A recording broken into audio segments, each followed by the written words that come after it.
அனைவருக்கும் வணக்கம். நான் தான் உங்க ருத்ராஜன் பேசுறேன். இப்ப இன்னும் கொஞ்ச நாள்ல வருஷம் பொறக்க போகுது. இந்த வருஷம் பலன் எப்படி இருக்குன்னு சொல்லிட்டு நிறைய பேர் கேட்கறாங்க. ஸோ இன்னைக்கு ஜென்ரலா வந்து பாத்தீங்கன்னா, எல்லா ராசிக்காரங்களுமே வருஷம் பொறந்துருச்சு அப்படின்னா டக்குனு போய் பார்க்க வந்து யூடியூபா இருக்கட்டும், இன்ஸ்டாவா இருக்கட்டும், ஃபேஸ்புக்கா இருக்கட்டும், எல்லாத்துலயுமே என்னுடைய ராசிக்கு எப்படி இருக்குன்னு சொல்லி பார்ப்பாங்க. எத்தனை வருஷம் பொறந்தாலும் உங்க ஜாதகத்துல என்ன எழுதியிருக்கோ அப்படிதான் இருக்கும். அதுல எந்த ஒரு மாற்றமும் இருக்காது. அதாவது நான் யாரையும் தவறா சொல்லல.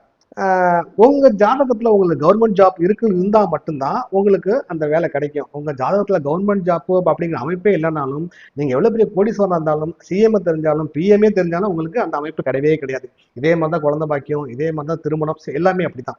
ஸோ நம்ம ஜாதகத்துடைய ஒர்த்து என்ன அப்படிதான் நம்ம பார்க்கணும்.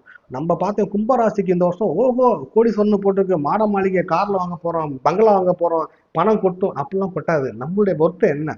ஸோ அதை பார்க்கணும். யாருமே வந்து ஒரு அவேர்னஸ் விழிப்புணர்வு இல்லாம மேசராசி பலன் பார்த்து நிறைய பேர் காலத்தை கடத்தி வீண் பண்ணிட்டு இருக்காங்க.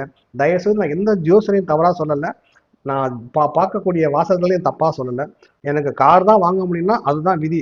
இல்ல நான் ஃபிளைட் வாங்குவது கண்டிப்பா முடியாது. ஆசைகள் எல்லாரும் நிறைய இருக்கும். நமக்கு என்ன விதிக்கப்பட்டிருக்கோ அதுதான் நடக்கும். யூடியூப்பா இருக்கட்டும், ஃபேஸ்புக்கா இருக்கட்டும், எல்லாமே வந்து பாத்தீங்கன்னா ஆகும்னு தான் சொல்லுவாங்க.